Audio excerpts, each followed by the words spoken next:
Now, this time last week, Mal Brough was pre-selected for the Liberal National Party for a seat in Queensland. That's the hard part over. The easy part lies ahead. Wins the seat at a federal election. It raises the issue, though, as to whether his involvement in the Jane Jaspi-Peter Slipper matter will come back to bite him. He's ready for that. Here he is. I had a call at 2:30 on Saturday afternoon from a journalist to say, and I quote, "The Labor Party muckrakers have been on the phone to say that they're going to do X, Y and Z to you if you're pre-selected." I don't know quite what the Labor Party's afraid of. I think if they stopped muckraking and started governing, it would be in everyone's interest. There is an element of risk in this, though, isn't there, for the Liberal National Party, because you don't know where this thing's going to end? Well, yeah, there is a sort of element of risk because of the unknown.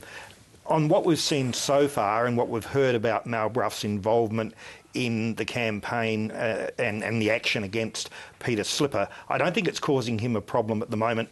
Peter Slipper is very unpopular in that electorate. His vote at the last election, the swing to him was lower than pretty well anywhere else in the state.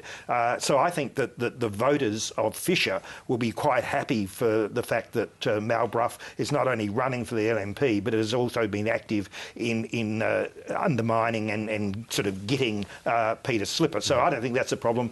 If there is an unknown that arises, we'll have to wait and see. But I think probably the lesson out of this is that Mal Brough will decide he's going to be a very local politician and he's going to keep out of the national spotlight. Now, the Attorney-General, Nicola Roxon, was asked on Sky this morning about the government's taking a sort of on the front foot in terms of putting their case out there in public, and she had a bit of a go at Anthony Albanese on this. Here she is. Well, look, some of the language Anthony used I wouldn't have used. We can't be expected to be completely impotent. I think we have to be careful and measured in how we do that. And yes, sometimes not all colleagues do that in the measured way that I would like.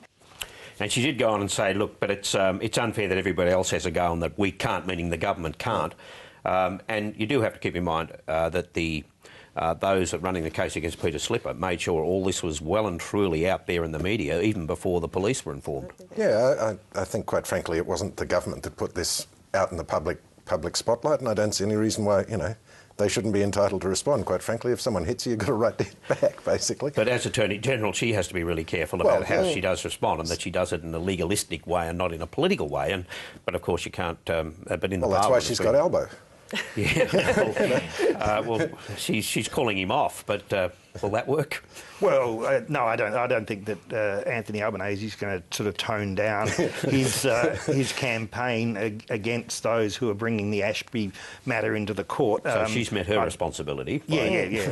I think Anthony Albanese's got some pretty passionate views about this, and I can't see them lessening. This is a sort of it's a result of the sort of criminalisation of politics, if you like, that we've seen happen in America, and it's now happening here, where what were once sort of political battles are sort of being criminalised and taken into the court processes. Yeah. And in that case, I think the government, quite rightly, has to be in there fighting in the media.